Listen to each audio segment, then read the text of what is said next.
Hi everyone, I'm Christina. I'm a third year mechanical engineering doctorate student, and I'm here to vlog about collaboration. And joining me today is another one of the Michigan vloggers. Hey everyone, I'm Won. Fitting that we're collaborating on this vlog about collaboration. I am a second year PhD student in computer science, also at Michigan, and you might have seen me also in one of the previous vlogs. In terms of collaboration, could you give like a quick background of sort of your experience with that? You know, what kind of collaborations did you do? Who was it with? And sort of like that, Yeah. So I work in an interdisciplinary space. I work with polymers.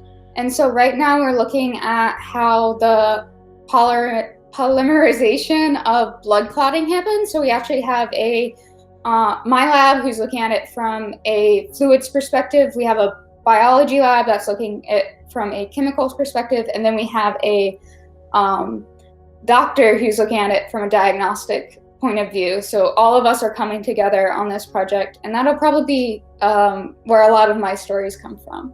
What about you? My experience with collaboration was mainly within people in my lab. And I guess one experience I could draw from is that we did do a collaboration with another lab.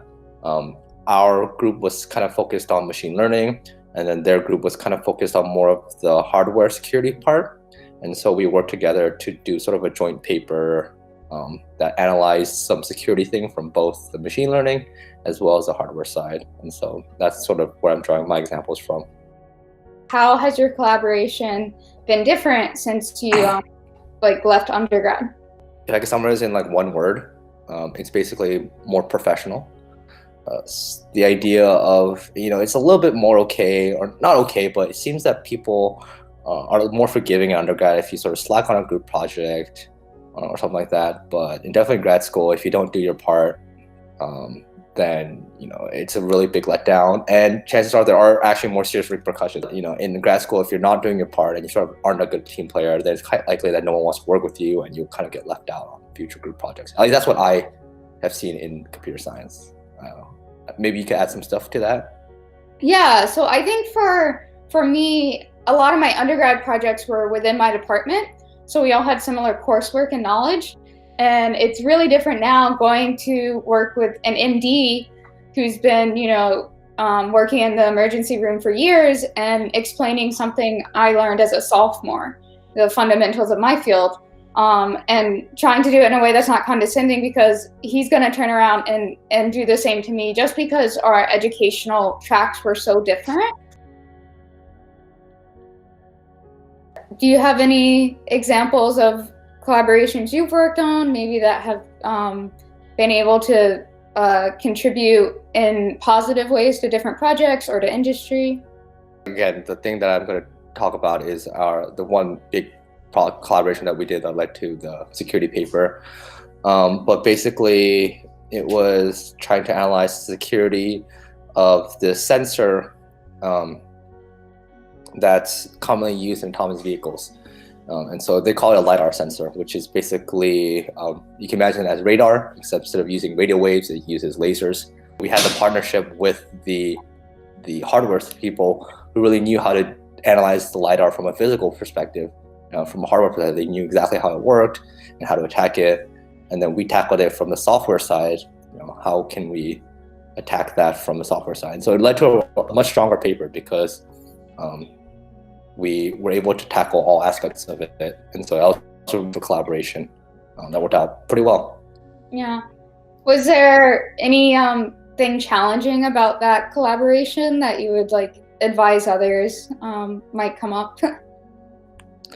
That actually went pretty well. People were on the same page. But if you're asking for other collaborations that didn't go too well, I've heard stories of people sort of being left out, for example. So maybe you could argue that grad school was trying to be helpful, or just trying to not have them do too much work. But if you're on the other side, it can be very frustrating to sort of have that feeling that you're being pushed aside on a project that you're actually supposed to be working on. So let's flip it around and talk about something that you did that worked really well. Yeah, I'll go back a little bit. So I was able to do an internship at Children's National Hospital, and we actually got to deploy. We made a tracking system using electromagnets for laparoscopic surgery.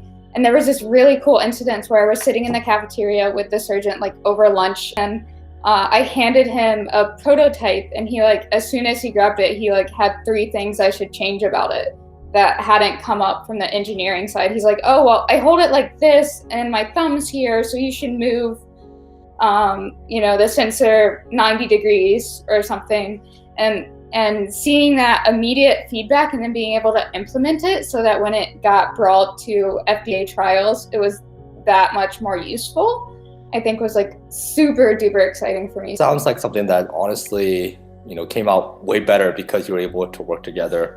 For our final topic, do you have any tips or tricks to make collaboration work?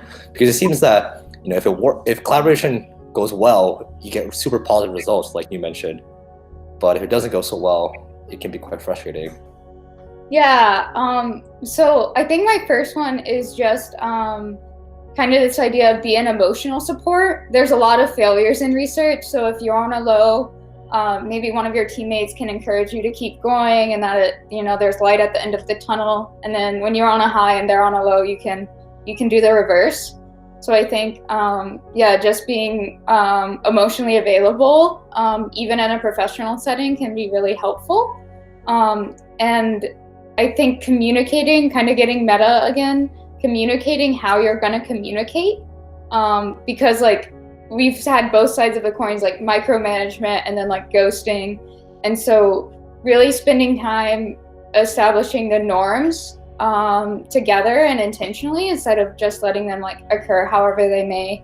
Yeah, I like you basically hit all the stuff that I was going to say. So I guess one thing that I would add, I guess, is with different collaborations, you probably work on different teams and with different groups of people. And so the one thing I would add is probably to just be flexible. What works with one team or what worked with your previous group might not work well with this particular group of people. Yeah, I think that's pretty much it. All right, with that, do you have anything to add? Nope. All right, cool. All right, cool. Take care. All right, see ya.